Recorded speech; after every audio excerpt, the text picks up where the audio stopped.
Hello everyone, welcome to your own channel. कैसे हैं आप लोग। और आईपीएस पीओ ने प्री का स्कोर कार्ड रिवील कर दिया।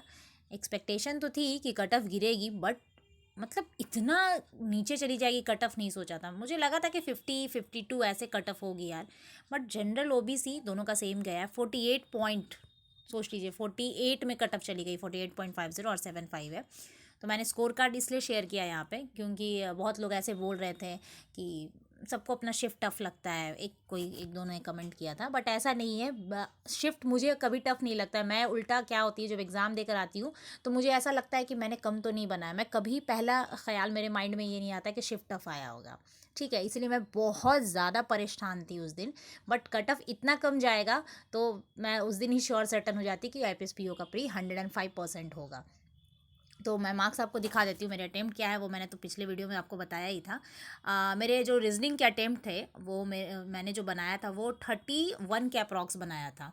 और उसी दिन मैंने कह दिया था कि मेरे 2 गलत उसमें बन रहे हैं। एक मेरा वो हाउ मेनी पेयर्स वाला होता है ना, वो गलत बन रहा था। और एक डिक्शनरी जो वर्ड देते हैं किससे कितने वर्ड बनते हैं, तो मैंने 1 लगाया था जबकि 2 वर्ड बन रहे थे। तो 2 तो मेरे इसी में गलत हो गए थे और शायद एक आध और गलत हुए होंगे। उसके बाद बारी आई इंग्लिश की। इंग्लिश में मैंने 17 या 18 बनाया था, आई थिंक इतना ही मैंने इंग्लिश बनाया था। और इंग्लिश में भी मार्क्स कटे हैं मेरे, 12 मार्क्स आए हैं। तो इंग्लिश के शौक के साथ साथ मैथ्स का भी शौक मुझे दोनों का लगा कि इंग्लिश में मार्क्स कट हो गए।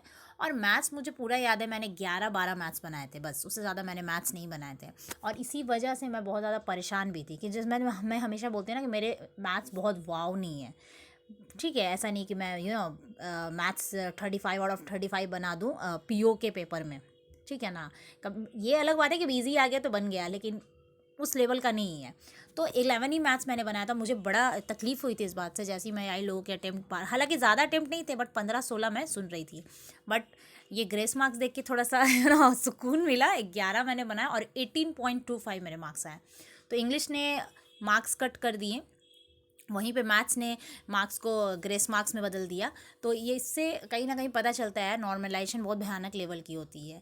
मतलब 6-7 नंबर अगर ग्रेस मार्क्स बढ़ रहा है तो इसका मतलब समझ लीजिए कि शिफ्ट अगर आपका टफ आता है तो आपके साथ बायस नहीं होने वाला है। तो मेरे मार्क्स कुछ इस तरीके से बने और टोटल मार्क्स मेरे 56.50 है। एंड कट ऑफ तो मैंने आपको पहले ही बता दिया कि जनरल ओबीसी की कट ऑफ 48.50 है। और यहाँ पे खुशी होती है कि चलो ठीक है, कट ऑफ नीचे चला गया ना, क्या ही इशू है इतने मार्क्स से। लेकिन मतलब क्या होता है ना, जब कट ऑफ नीचे चले जाते हैं ना तो भीड़ बहुत ज़्यादा बढ़ जाती है यार, बहुत भयानक लेवल का रश रहता है।